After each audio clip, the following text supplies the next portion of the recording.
Новини на каналі АТР. Я Христина Стець, вітаю вас. І далі говоримо про найважливіші теми і події станом на цю годину. І для початку продовжуємо згадувати доленосні для Криму події 2014 року. 28 лютого на території півострова слідом за втаємниченими спецпризначенцями відкрито з'являються російські військові. Гелікоптери, не криючись, розсікають небо над Кримом. Аеропорти захоплюють зелені чоловічки без розпізнавальних знаків. На захист незалежного кримсько-татарського каналу АТР виходять добровольці, а в Севастополь приїздить одіозний Владимир Жириновський та обіцяє кримцям щасливе майбутнє у складі Росії. Яким був останній день тієї гарячої зими? Далі без коментарів.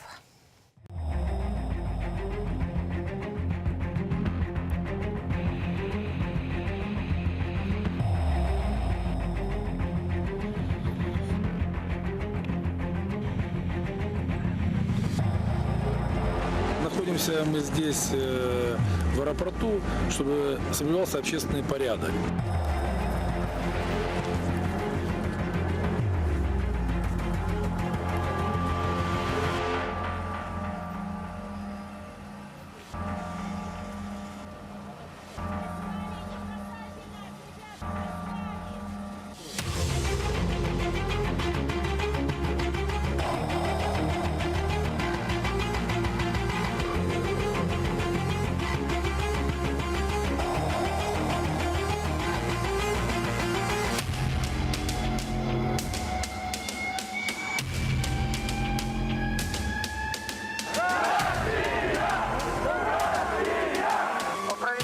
Крымского местного референдума 25 мая о придании статуса автономной республики Крым как государственного в составе Украины. Мы не признаем незаконным образом сформированное правительство Крыма.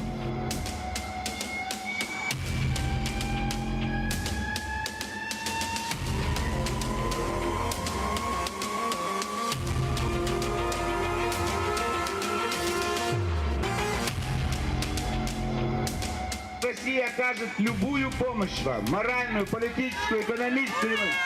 У вас всегда будет газ, у вас всегда будут миллионы русских туристов.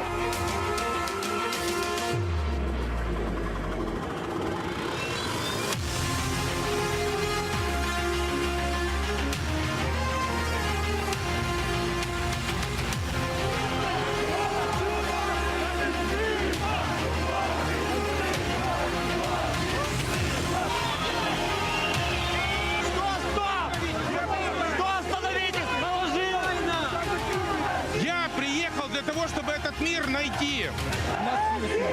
Вот сегодня мы с вами должны найти этот компромисс. Минуточка, послушайте.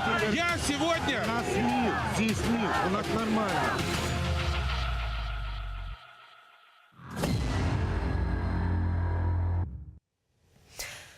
Суд у справі Сулеймана Кадирова у ці хвилини має розпочатися у Феодосії. Члени регіонального меджлісу російські окупанти звинувачують у сепаратизмі через його допис у соцмережі.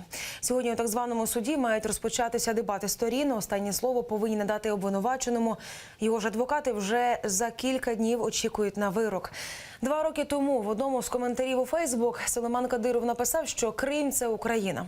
Ставленики Кремля на окупованому півострові одразу назвали це замахом на територіальну цілісність Росії і сфабрикували чергову справу про сепаратизм. На попередньому засіданні окупаційного суду Феодосії слово мали експерти ФСБ, зокрема й лінгвісти.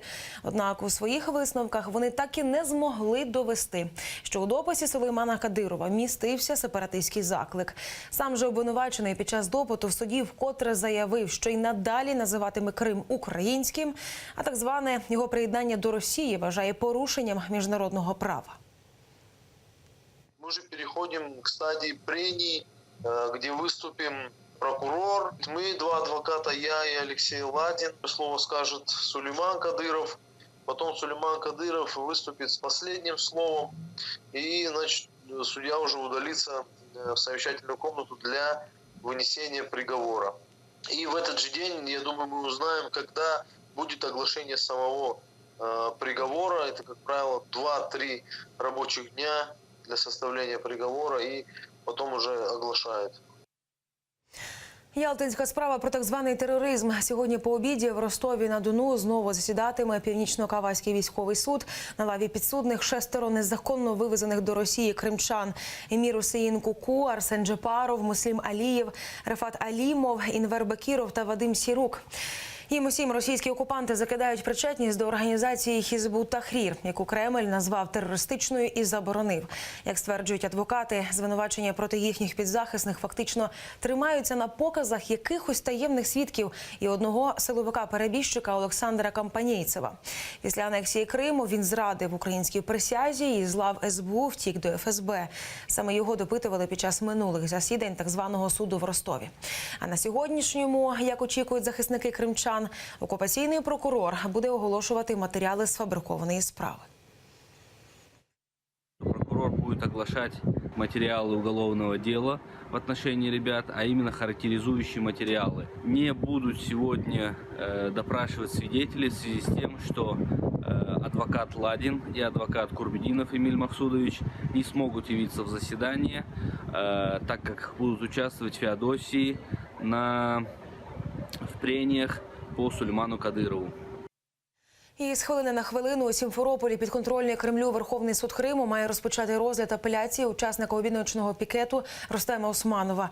Він оскаржуватиме штраф у 10 тисяч рублів, який стягнув з нього суд першої інстанції. Інтереси позивача у так званому Верховному суді представляє громадський захисник Різа Ізетов. Утім, ні він, ні його підзахисний навіть не сподіваються на те, що їхню апеляцію задовольнять. Окупаційна Феміда з кінця січня розглядає скарги учасників одіночних пікетів і усі відхиляє. Лише 2 кримчанам так звані судді зменшили розмір штрафу з 15 до 10 тисяч рублів.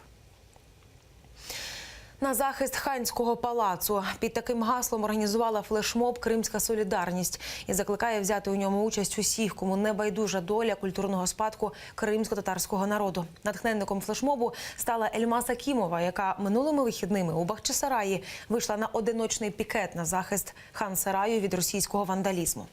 Тих, хто хоче продовжити справу сміливої дівчини, «Кримська солідарність» закликає публікувати на своїх сторінках у Фейсбук відеозвернення або фото на підтримку Ханського палацу з хештегами, які ви просто зараз бачите на екрані.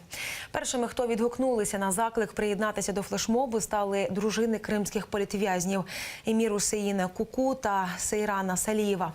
Жінки опублікували фотографії своїх чоловіків на території Ханського палацу, зроблені ще за часів їхнього вільного життя.